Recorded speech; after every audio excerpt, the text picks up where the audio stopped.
Alright, go ahead and state your name and your current occupation.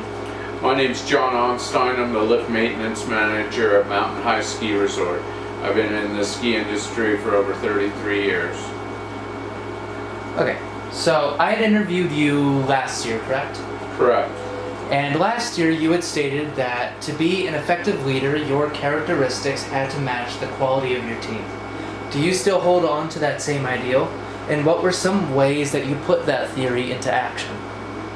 Oh, I still believe in that you need to lead to your crew. If you have a huge crew, maybe not so much, but I run a crew anywhere from 6 to, over the years I've had over 100 people. And you get to know them individually and you manage them that way by trying to stay true to everybody.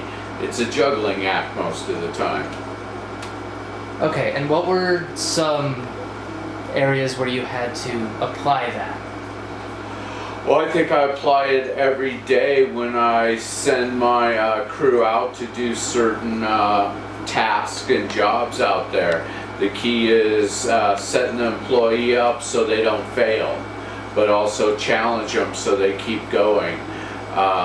We're a unique situation in lift maintenance that each other's lives revolve on each other and depending on each other. During your occupation, in what ways have you received criticism and how did you respond to it? Oh, I've changed over the years. The new generation's a different managing style. Came here, criticism, I was a little too tough.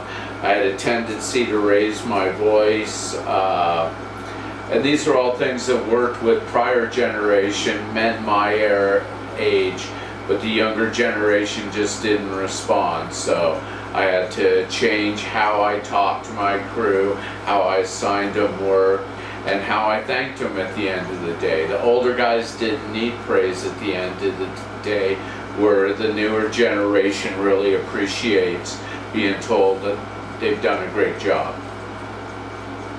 Okay. If you are uncertain of what to do next in regards to a stressful situation, how do you respond to it? Oh, we get that a lot in the industry. All of a sudden we'll be working on part of the chairlift and then going to discover a broken weld. The key is not to panic. You fix the problem, you keep the public safe. That's the key thing for us, is always have the public's safety in mind. How would your employees describe your methods of being a leader? I think with them being so young, I'm more of a dad figure to half of them. So I think that's a lot of it and stuff. And like I said earlier, this generation, I'm finding they are tough and they do a great job, but you need to communicate with them on your goals, expectations to get the right results. As a leader, what's your worst fear? Oh, I guess I'm human like anybody else, being laughed at behind my back. Walk away from a situation where I've corrected something and my crew not following through with my corrective action. Found it early on here, but we've gotten rid of all those people that would do stuff like that. That is my biggest fear. What if you couldn't get rid of those people and you had to deal with them even in the environment? Well, that means it'll be up to me to put them in situations where they don't fail. And if they were in a position of authority, then take a little of that authority away and give it to other people. Okay. What are some qualities you look for in your employees? And if they don't have those qualities, what process do you go through to make them better match your criteria? Oh, I think we can train anyone to be a lift mechanic. if they've got a certain set of qualities.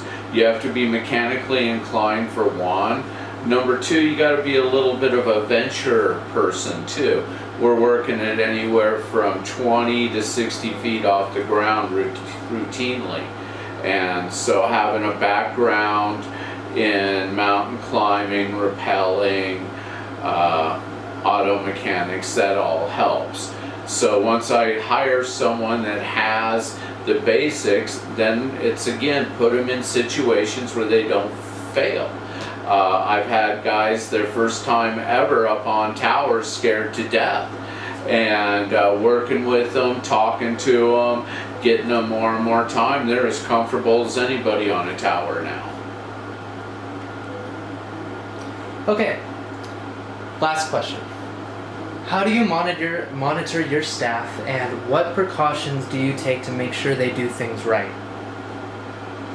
Well, the lifts keep on running to show that they're doing it right, but we've got a very stringent set of procedures for everything we do, and we go through an intensive training background. I check them off on it. They first will go observe, then help, and then them doing the project themselves, and then me and the supervisor checking off they've done it. Then that goes into their file that they can rebuild a detachable grip. I won't go into specifics, but all of our work is state regulated, state inspected, and even government inspected by the Forest Service. I lied, I have one more question for you. Sure.